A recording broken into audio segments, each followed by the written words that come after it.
Hey guys, welcome back to Whining Blends. I'm Big E with my co-host, Mr. Hoos. How you doing today, Mr. Hoos? How's everybody doing today? So here we are again for episode 8. We're back again. I know it was a couple of days that we didn't post some shorts or anything like that, but we're definitely going to be on top of it. We're just a little busy. We were taking care of some stuff, but now we're back. We did have a busy week, though, bro. We had a busy week. Show, we had a crazy week. Work was kicking our ass this week. Yes. So obviously we're coming up next Sunday. We are going to have the Super Bowl. The Super Bowl again, like 2 years ago. We have the Chiefs and the freaking Eagles. What do you think about this, Mr. Hoos? Well, on the way home Sunday night from the New York City boat show, you get gifted with the fact that we're going to see the Chiefs here again that I had no intentions of watching. Listen, I wanted the Bills. I know 2 weeks ago when we discussed it, I was the Lions fan for the for the Super Bowl, hopefully. But you know how it is in playoffs, you kind of switch teams at the end when your team's not in there. So I was really hoping Josh Allen, the Bills would have won. I'm not going to say pulled it out because I think they played a great game. And, my feelings on this, I mean, they played it all week, different plays here that look like they could have gone the other way. It just seems like the Chiefs have the best luck in the world when it comes to playing football. That is 100%. They always, I don't know what it is. They at the end they always pull it out. We can call you've heard it here in our podcast that we say the Chiefs get all the calls. I didn't see any crazy calls this week that could have changed the momentum of the game. I think they played like a crisp game. Everybody made every single catch. There was no errors. So I just honestly I think the Chiefs played a better game than Buffalo. But again, it was a close game. I was hoping Buffalo was going to make it, but it didn't happen. And then on the other side, the Eagles just killed the Commanders, killed them. That was crazy. They put up 65 points. Yeah, that was absolutely insane. Again, I was hoping to watch it on that side. You know what I mean? Been a long time for them. Would have been nice. And, it's what's your favorite team? The Giants. What's your other favorite team? Every other team that plays the Eagles. So, yeah, I want to watch them to definitely win that game. So we're back to 2 years ago, the same Super Bowl. Am I excited about it? Not really. It's going to be another party, another reason to have a couple cocktails and food and hang out with friends and family. But, I'm not as excited as I would have been. And going back to your point on the plays, yes, most of the plays were pretty legit. I mean, there were two questionable ones that could have went either way, obviously, and there is some rumors, whether it's true or not, that they're doing some investigation on one of the plays. I think it was Josh Allen's 4th and 1, trying to get over the line, and it looked like he clearly was there. But again, they make it known those lines aren't exactly where the downs are. The ones you see on TV, Correct. They could be off by half a yard, could be. So, I mean, you could attribute it to that, but it's disappointing, But listen, if you're a Chiefs fan and you're an Eagles fan, the world's fantastic for you. I mean, and good for you. I mean, when the Giants were in, I was excited and I didn't care about anybody else. So it's their time, it's their turn. We'll just see what happens. I mean, they're really big on this three-peat thing. You know what I mean? I looked to see how many Super Bowls were won by every team over the years. And there's a handful that have a lot, 5, 6, Steelers, Patriots, Green Bay has 4, Giants have 4, Steelers, I think have 6, Cowboys have 5. This is, I think, the 6th Super Bowl for the Chiefs, and this will be 3 in a row for them if they win, but we'll have to see what happens. Yeah, so I actually heard rumors.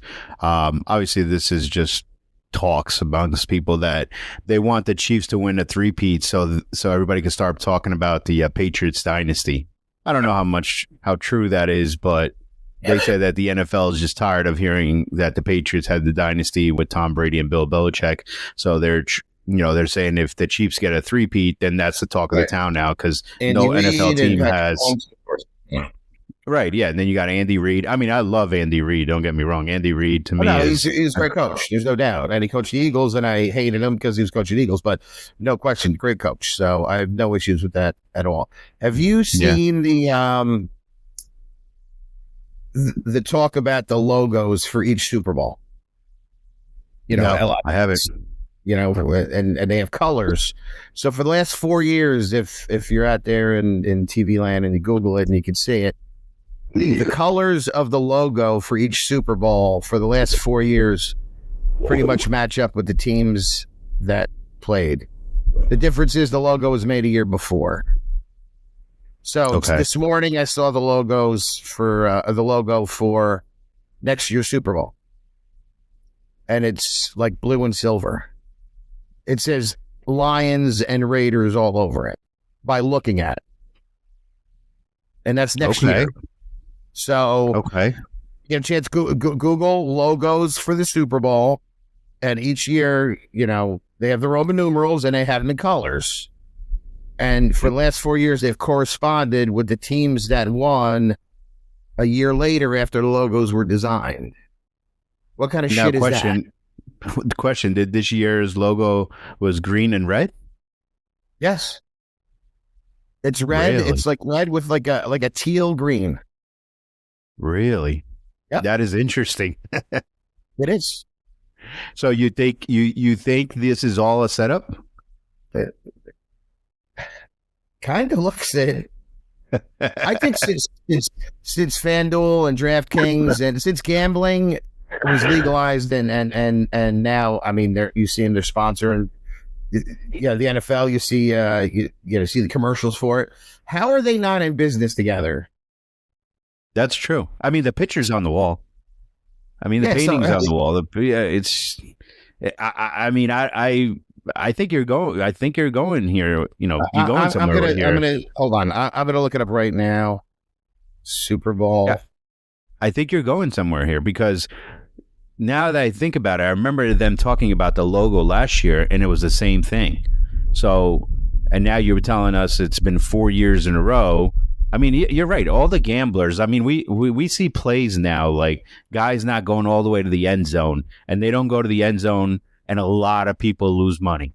The guys kneeling, or the guys, they take a dive, or they slide right before the end zone, or they don't go out of bounds. Like they don't finish the plays. Where I don't recall that happening a lot until gambling started it. To be honest. Let's see. Hold on. I don't know if you're going to get the color out of it. No, yeah, you can't really see the color out of it. There you go. There you go. There you go. Right? Oh, wow. Okay. That's next week's game. Okay. That's next week's game. Red and green. That's red and green right there. That's crazy. That is crazy. Now, hold on. Let me see if they have one for... So next year, Detroit Ravens, Lions, Ravens. That'd be Lions, awesome. Lions. I think they talk about Lions, Raiders. Oh, Raiders. Oh, because you said silver. Yeah, they look blue a little and silver. So let me see 2026. Raiders. The Raiders ain't making it into the Super Bowl. Yeah. Well, they got Pete Carroll now, so. I thought you were going to say the Cowboys. Here's another one. Just wait for the color to kick in. All right, that's next year's? Next year. That could be a lot of teams. It could be the Cowboys. True. The blue could be the Giants, baby. Could be the Giants. I don't know how good that would be, but it could be the Giants. It could be any team, blue. Well, hold on. You know what I mean? Wait a minute. It's crazy, man. It's crazy. So that's the logo. They still have the same Roman numerals, though. It says LIX. Okay. Anyway, the point is the color stuff. For the last 4 years, the colors of the Super Bowl logo upcoming were the teams that didn't play yet. Okay. So, I mean, there's a conspiracy theory here. We could be going I, somewhere. Is it what does scripted? everybody Is think? the is the NFL the new WWE? Right. Sports entertainment instead of sports. Could be, could be. I mean, it makes a shitload of money. It entertains everybody. Everybody goes every Sunday. I mean, Super Bowl is probably one of the biggest events, in the United States, where even though it's on a Sunday at 6:30 at night and everybody has to go to work on Monday, everybody still gets together, spend a shitload of money on booze, shitload of money on food. Everybody's eating, everybody's betting. I mean, it's probably one of the biggest nights out there. It is the biggest night on TV. And listen, I love it. I love the night of the Super Bowl. And again, just to kind of reiterate for everybody out there, if we show something that's rumor, we're talking about events and things that happen every day. So they may or may not be true, because I can see comments coming in going, "Oh, that's wrong. That's bullshit because it hasn't even been made yet." These are things to discuss and talk about. It's what people are talking about every day. So is it going to be the case? I don't know. For the last 4 years, were they? Absolutely. Right. You can see it. And it's been discussed before. And that's why we're called. That's why we're called Whining Blends. It's like we're just sitting here bullshitting, having conversation, giving our opinions of things that have come in the news. Now, is there facts? That we don't know, right? Until it happens. So until we'll see. Until the Super Bowl happens and see, what comes out of there. But all right. So talking about the Super Bowl, Mr. Hoos, who are you choosing to win this Super Bowl between the Chiefs and the Eagles after seeing the championship games where the Eagles kill the Commanders and the Chiefs again pull out a close win with the Buffalo Bills? Who do you got? Definitely the Chiefs. I think they're going to win it. I think it's going to be a three-peat. Do I want them to beat the Eagles? Absolutely. I detest the Eagles, so yes. But I definitely think that they can't do any wrong. I think they're gonna take it right to the end. It's gonna be a good game. There's no doubt Philly's one of the best teams in football. There's no question, and they've shown that. I think it's definitely gonna be a good game. I think the good thing about this game is there'll be a good back and forth. It won't be just a wipeout. But I think at the end it's gonna be the Chiefs. It's gonna be a close game now. Definitely gonna be a close game, but it's gonna be the Chiefs. What do you think? My opinion, and I'm going to tell you a little bit why I'm picking this team, and I really don't want to pick it. I think the Eagles are going to pull it off. And the reason the Eagles are going to pull it off, which is just to shove it at the Giants' ass, is that Barkley is going to have a crazy game like he did at the championship game. He's going to run all over the Chiefs' defense. I mean, the first play of the game against Washington, he runs for a 60-yard touchdown. 60 yards on the fucking first play on their offense. I mean, I think Barkley is just going to shove it down our throat. He's going to shove it down Kansas City's throat. Unfortunately, I think the Eagles are going to win. I would like to see the Chiefs win because we hate the freaking Eagles. And, I mean, it's going to be something to talk about. A three-peat. The Chiefs are going to win. They won 3 in a row. Andy Reid, Pat Mahomes, Kelsey, the whole team. They're going to say they did it with almost no receivers, no weapons.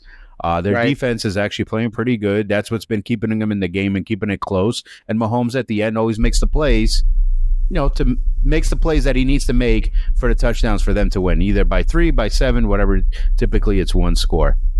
I just think to stick it to the Giants, Barkley is probably going to run all over the Chiefs, win MVP, and say, hey, guys, look what I did the first year that you guys let me go. I won a Super Bowl.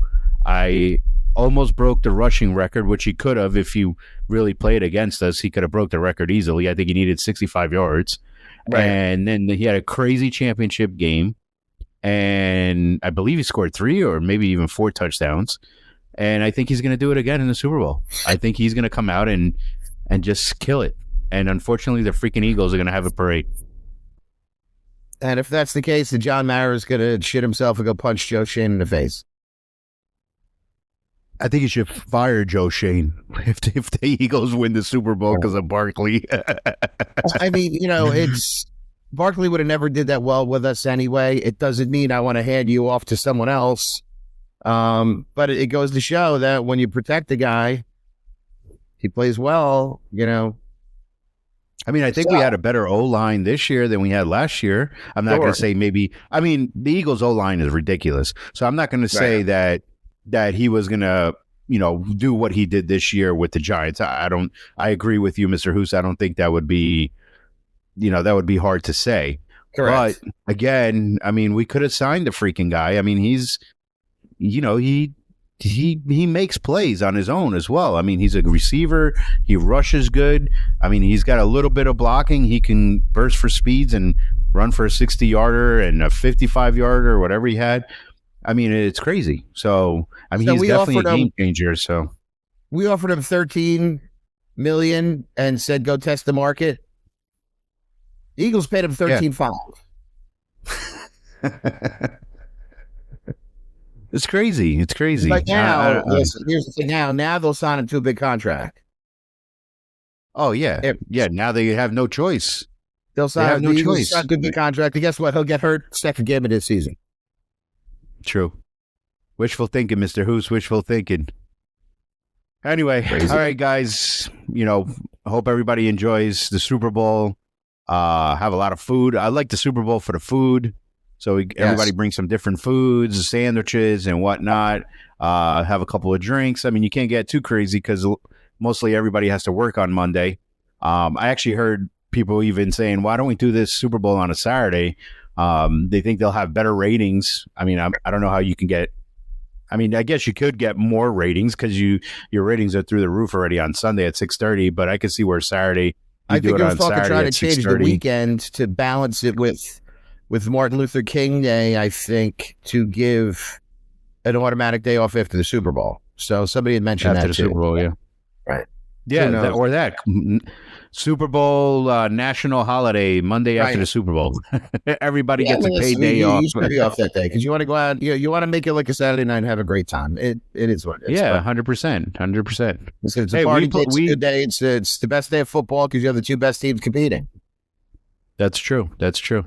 And there's a lot of betting. So yeah, for sure. Mr. Hoos, on another news, some sad news that happened. There was actually a plane crash in Washington, D.C. over the Reagan National Airport. Unfortunately, an American Airlines plane crashed into a Black Hawk helicopter while it was approaching for landing. I think they were around 200 feet in the air. Unfortunately, they're claiming 67 people have died. They've only recovered 18 bodies.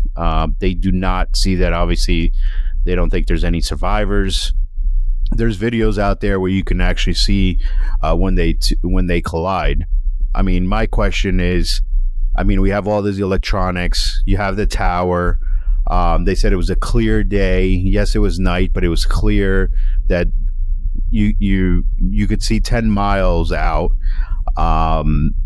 And I understand the electronics, you know what I mean? And I understand all that.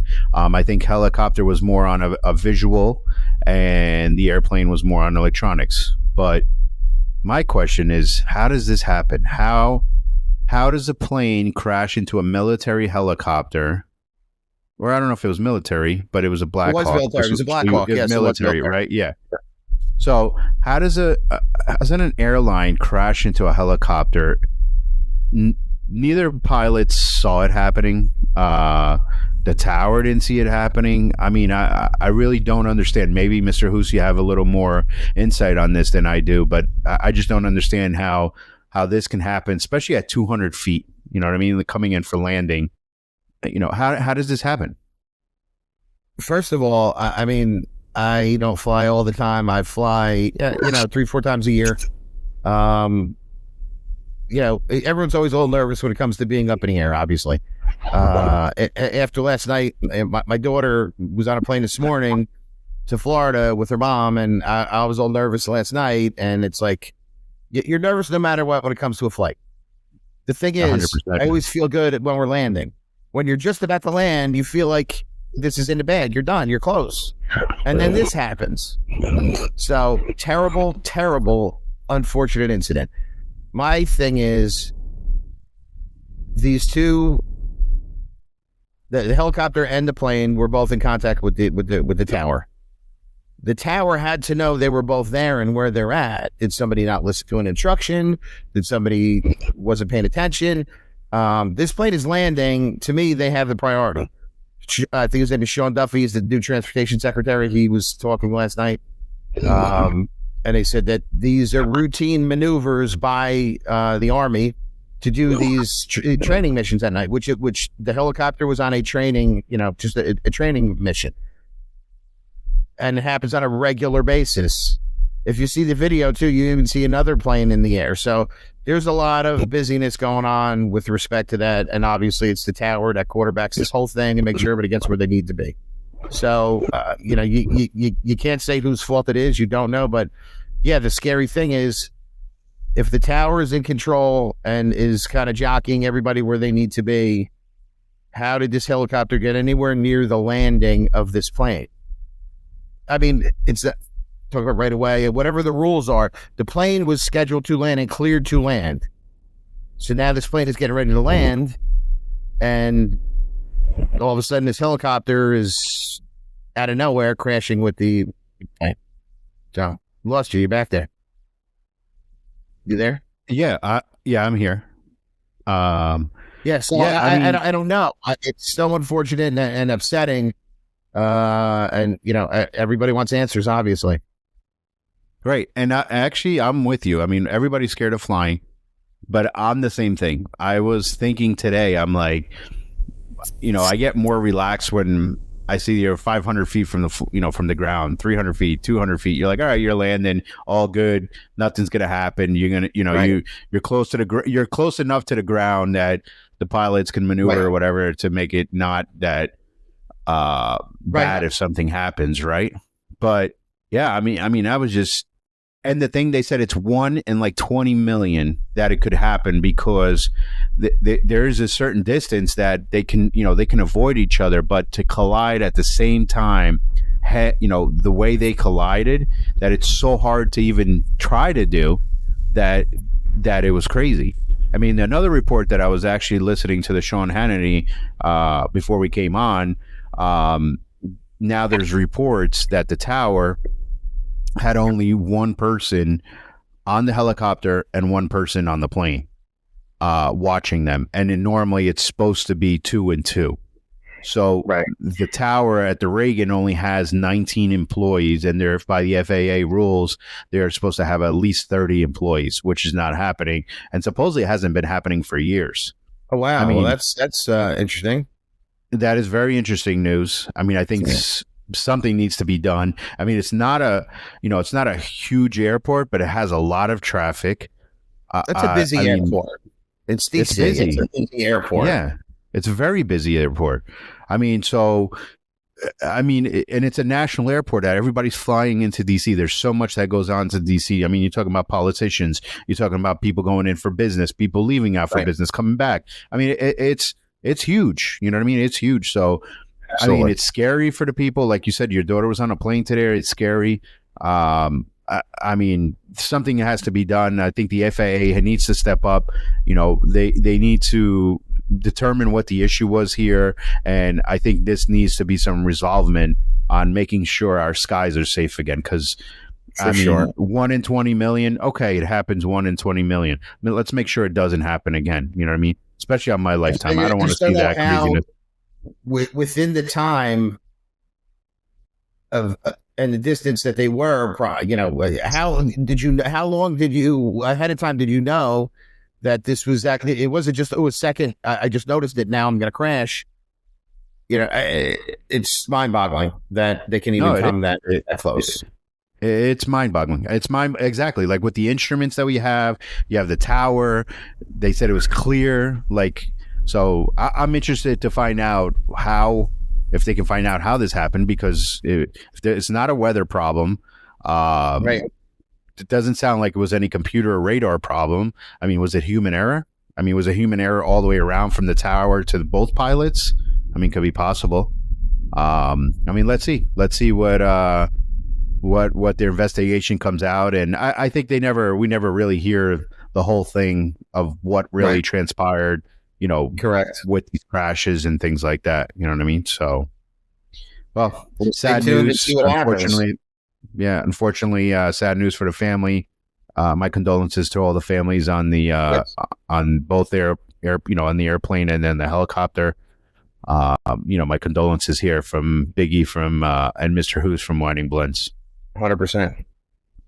So, also, who's been making news? Mr. Trump making some news here for us. It's one of the things that I wanted to bring up was I like that he actually gave all the federal workers an ultimatum. Get your ass back to the office or you're fired. Or Right. retire or whatever you want to do. Get back to work. None of that bullshit staying at home, getting paid hundreds of thousands of dollars. People don't even know what you do. It's a made up title. Most of these people get all these made up titles and stay home, probably have a second job. You know what I mean? Making all this crazy money, spending our federal money. He says, now you guys have a federal job, get back to the office. That's what you need to do. I want to hear your aspect about this, Mr. Trump. Well, it's amazing that Mr. it's Trump even bringing this has up. to be said. It's amazing that it even has to be said. Like, work means leave your house in the morning or in the afternoon or at night, go to your workplace, put in your 8, 12, 15, however many hours you work, do your shift and come home. That's the norm. Since the COVID thing, this whole remote stay at home thing, I mean, I know it's popular. I mean, it was around before that too. I'm just not a disciplined enough person to work at home. I know this. My job right now, I started a week after COVID started, and we did about 2 weeks at home. And it was okay, but there wasn't a lot to do. I was new, so I didn't know if Richie was even going to keep me because I just left one job and we didn't know what the future was, especially with how COVID hit. And I found out during the week, hey, you're staying, and I got these deals, and I was calling everybody from the previous boat show, and I did that from home, and it was great, but it didn't take me long, a couple hours in the morning, learning, making some phone calls, going through some stuff, but I don't have the discipline to have a work schedule to be at home and knock this all out today. You have another set of tasks for tomorrow, and at the end of the week, I'd be doing them all on Friday. Because I'm a procrastinator. I have ADHD. I'd be all over the place, but I'd be doing everything else. But I definitely feel my opinion is work needs to be done in a workplace. If you happen to work at home, good for you. If you can work that schedule, my one daughter is remote. She's not thrilled with it. I mean, she's bored. She does her job, but she's looking for something, more exciting. So I think it takes a toll on people the more you do it. Plus, I think walking out the door gives you a feeling of production and contribution to society just by walking out the door and going to your work location. That's me. I mean, it may not be everybody else, but that's kind of how I feel. So I'm all for everybody getting back to work physically where their location is. I mean, it's different for everybody. So there are circumstances where it's okay. And I know if it's needed and warranted, I'm cool with that. But I think the general, if you have a choice of going in or staying home, doing the same work, you should be going in, unless you can't. Right. Right. I mean, I work when I'm working at the computer, I'm working from home most of the time. But I'm on the road a lot, right? So I like being on the road. Like you said, go out, go on the road. I do feel like even though I do one day at the office so I can get everybody together at the office, all the managers and everything like that, so we can discuss what's going on and everything.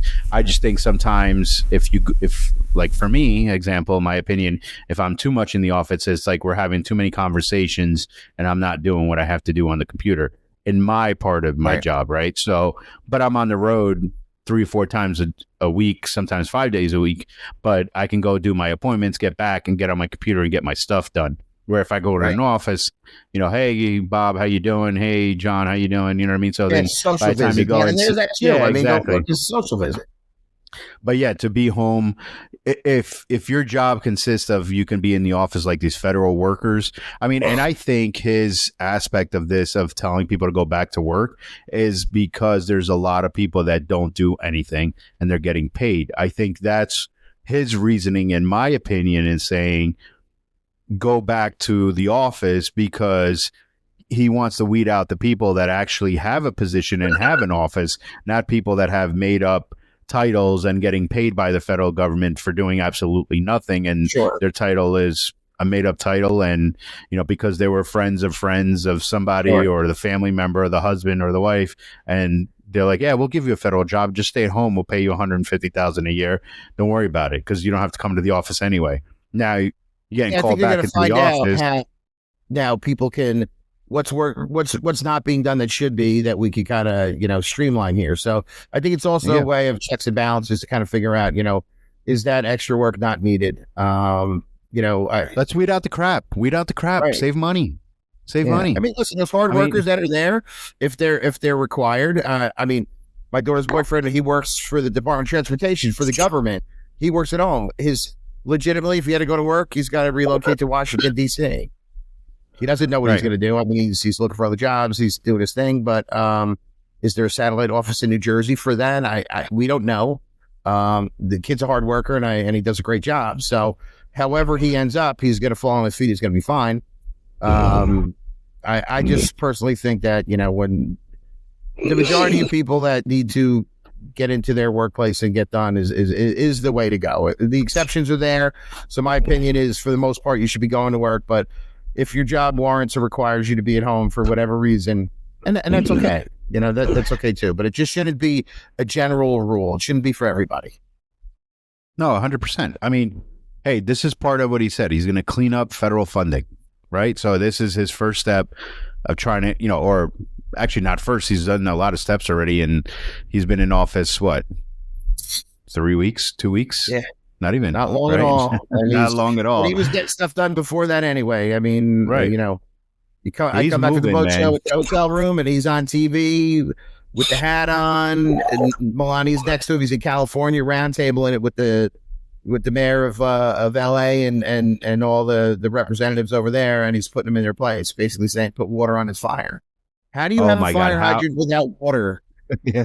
How funny was that roundtable? How funny was that roundtable when him putting the mayor's talking? He's like, well, it's not good enough. Not good enough. Okay. Yeah. Okay. Not good enough. Yeah. Don't try to do that on national TV. Don't do that. You're not going to win. Not against that. Everything she said, he was just like, yeah. Okay. But you didn't do anything. I mean, look at everybody's houses, freaking 14,000 houses burned down. What's going on here? But he's not asking for rocket science. He's asking for the fires to be put out. Right. He's asking for water to be in the freaking fire hydrant. I mean, why don't you have water? I mean, I don't understand. I said it before. Where's the water? What's the check? Why is the fire department or whatever agency is assigned that covers those, that monthly they go out and they do a checklist? Hey, the one on Main and First is fine. The one on Main and Second is fine. And you know what? That gets inputted, and they know that inspections are done on a regular basis.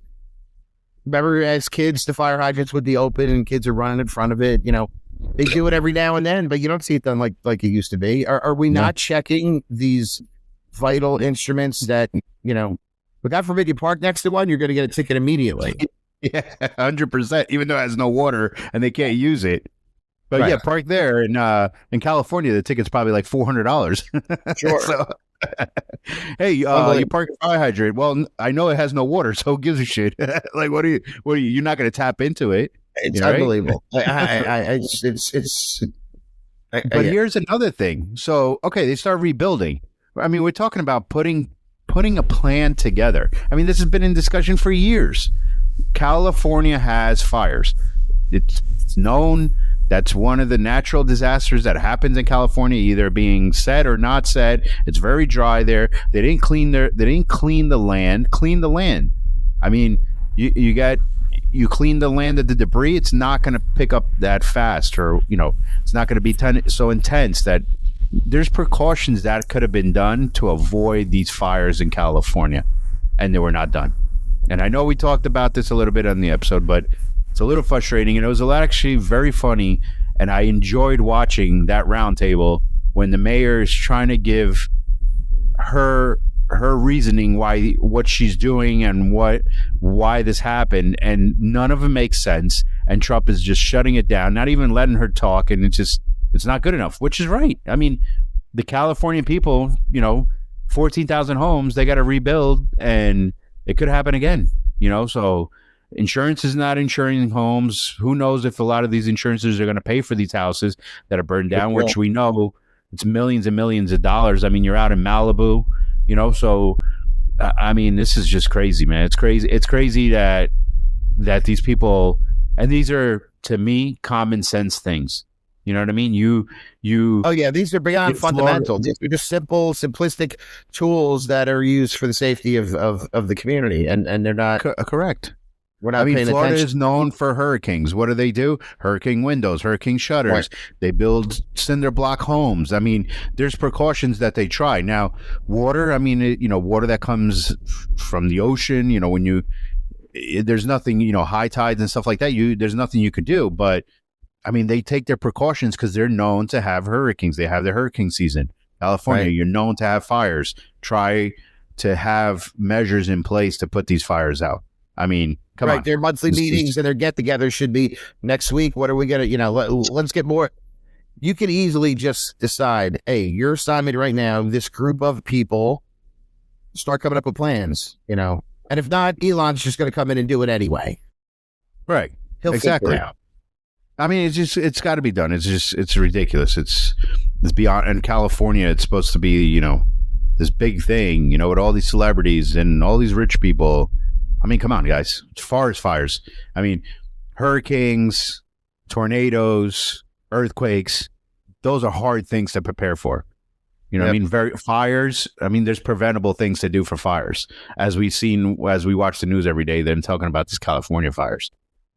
So if it's possible, you could easily come up with some kind of plan. Some kind of plan, yeah. I mean, come on. So, I mean, this is just unbelievable. But any other news you have there on